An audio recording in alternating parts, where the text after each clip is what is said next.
Na manhã desta sexta-feira, com a visita do secretário estadual de Saúde do Maranhão a Balsas, a imprensa aproveitou para falar com o secretário Carlos Lula sobre a situação da saúde em Balsas e no Maranhão.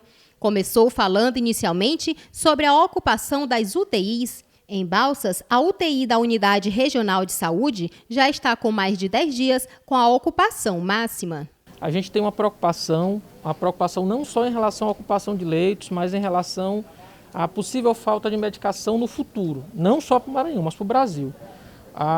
O que a gente tem contato com a indústria nacional é que a indústria nacional ela não tem condições de entregar na quantidade necessária que o Brasil precisa hoje de medicação para leitos de UTI. Isso indica que a gente provavelmente está chegando no limite. O Brasil não vai ter condição de expandir mais leitos de UTI, porque ainda que a gente consiga respiradores, monitores, a gente não vai ter o kit para entubar os pacientes, a gente não vai ter medicação necessária para isso.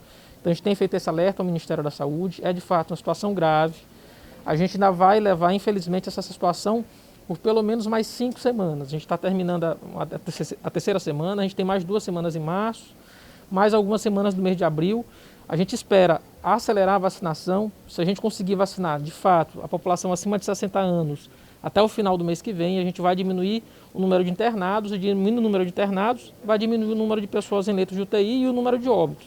Mas para isso a gente tem que atravessar essas semanas que serão muito difíceis, talvez as mais difíceis que já tivemos. O secretário falou também sobre as negociações e contato com o novo ministro do Conselho Nacional da Secretaria de Saúde, no sentido de tentar acelerar a chegada das vacinas. A gente tem uma relação muito boa, a gente já conversou com o ministro, já desejou ele sorte, colocou-se ao lado dele para eventualmente ter alguma atividade e ajudar o Ministério da Saúde. Na semana que vem a gente estará em Brasília, muito provavelmente teremos essa reunião com ele, no sentido de a gente ter aí um gabinete de crise permanente para tratar da situação da Covid-19, não só em relação a leito de UTI, mas também em relação a medicamentos para intubação e medidas que a gente vai ter que tomar, por exemplo, em relação à vacina.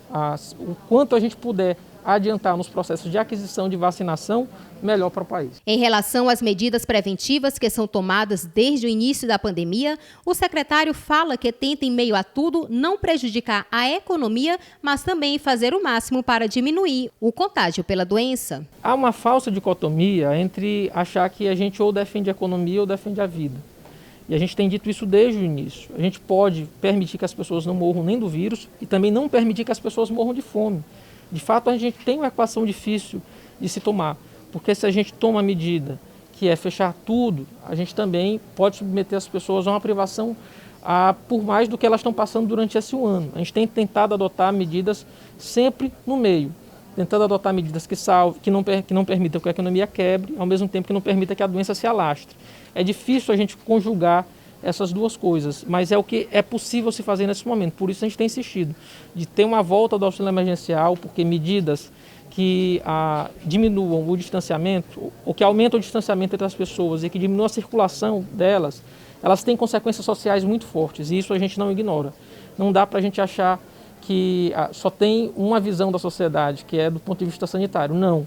Tem outras consequências, que são consequências sociais muito duras. Por isso a gente precisa, junto com o governo federal, deixar a política de lado, deixar a eleição de lado e todo mundo pensar num só sentido. Que é uma pergunta difícil, que é como, por quanto tempo e de que modo a gente vai conseguir ultrapassar essas próximas semanas.